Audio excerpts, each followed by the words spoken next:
Hello, my name is S.K. Williams, and this is my first video for this channel that I have released after the Paschal season, which, for those who don't know, I commemorated following the Eastern Orthodox pattern this year rather than the Western pattern due to a conflicting schedule preventing me from starting Lent at the proper time for the West. So I went eastward this year, and that time has finally passed this previous Sunday, which, while in the West, Easter was celebrated on the 5th of April 2026, it was celebrated in the East on the 12th of April 2026.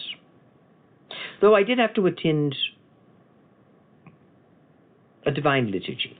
I've done that every year for the last 3 years, though regrettably I had to attend a different divine liturgy this year than I did in the previous two, because the church that I normally attend is moving to a new building and it's closed down for a couple of weeks. The congregation, I heard, was having its Paschal celebration at a monastery, but I didn't know where that was, and from the description and the general area where I was told it was, it would have taken us about an hour and a half to get there. We already have to drive about an hour to get to the Divine Liturgy. We only go about once a year anyway. And I don't know what the congregation did for the 2 weeks the church was closed besides that. Perhaps they met at the monastery each time, or perhaps someone else, I don't know. But I do know that it is good that their congregation is growing and that they can now afford their own building instead of staying in a tiny house, a townhouse, with not much yard. So it's a good thing, but it did mean that I couldn't attend this year their services, because they didn't hold any. They instead availed themselves to the services at the monastery. So I attended a different one. Slightly different rites, different church. Instead of the Russian Orthodox Church outside of Russia, it was an Orthodox church in America, but regardless, it was a very pleasant service.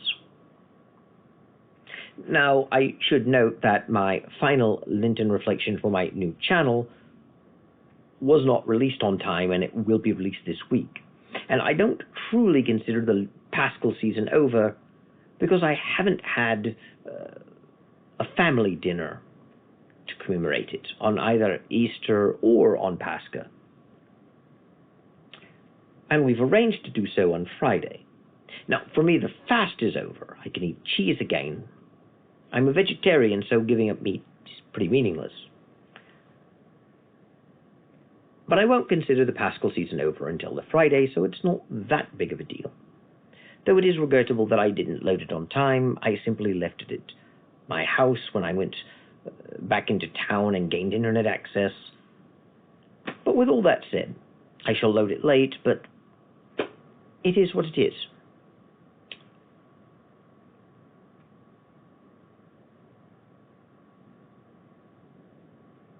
But the Paschal season does call to mind renewal. And we seem to be in a transition period, away from a progressive era for the last 20 or 25 years, marked by things like the new atheism, which, quite contrary to what it claimed, was neither just a group of people who had nothing in common but their lack of belief in a god. They had organization behind it, obviously. And in fact, there are atheist organizations that exist that promoted it. And the new atheists themselves were all represented by the same literary agent, John Brockman, who, of course, founded the Edge Foundation, which got its financing from a man whose name I can't really mention. So I use the alternate name of Jack Ebstone, and trust the listener to know who it is that I'm speaking of. The two of you makes it rather difficult to communicate, so I've fallen into certain habits of speech here, like the odd pauses that I use. Nevertheless,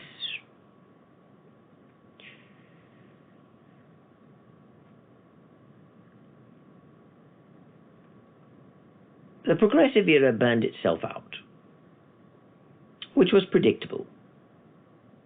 It happened before.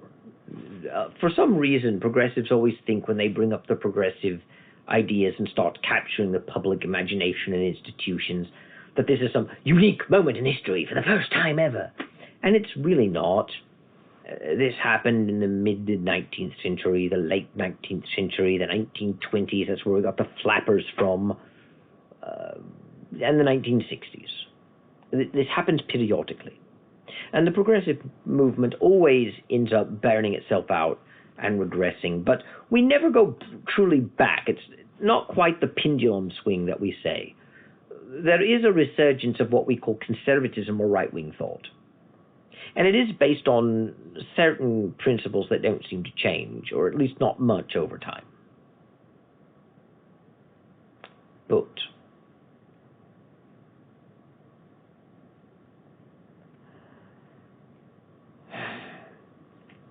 whenever a new rightward shift goes to the culture, those principles are reinterpreted and a new framework is put around them, often incorporating some of the narrative points of the progressives, meaning it doesn't fully go away, or the responses to the progressives, which still accepts the basic premise. We're not going to see, for instance, a resurgence of 1950 America reborn. The modern conservative movement is not identical to that. And you see that in the way they contextualize America and its history, and in the way that they hold to certain other principles. They're similar, but not identical. For instance, modern conservatives don't really want to remove women's rights to vote or own property, like progressives keep saying. They don't want to go back to racial segregation. They don't really want to go back to exactly as it was in the 1950s. They're more libertarian, really. And that's perhaps going to change. We're still in a state of flux. Perhaps the libertarianism is just the breaking of the chains that progressives put on us, chains that they called freedom, but chains all the same. But perhaps it'll crystallize into something else. We're still regenerating, if you will. We haven't taken on a solid form yet when it comes to conservatism. But we do know that the renewal pattern is very similar. And it's very interesting how that happens, how things we think are dead come back and live again, just as Christ, who we thought was dead, came back and lived again. And it should remind us that while history doesn't repeat itself, there are cycles. And just as there are winters and summers, and when the spring comes and the plants begin to bloom, they never bloom exactly the same way twice. But there's always a blooming season. We need to realize that human nature is what it is, and it will repeat itself, and it will assert itself, and you can predict general future trends by the past.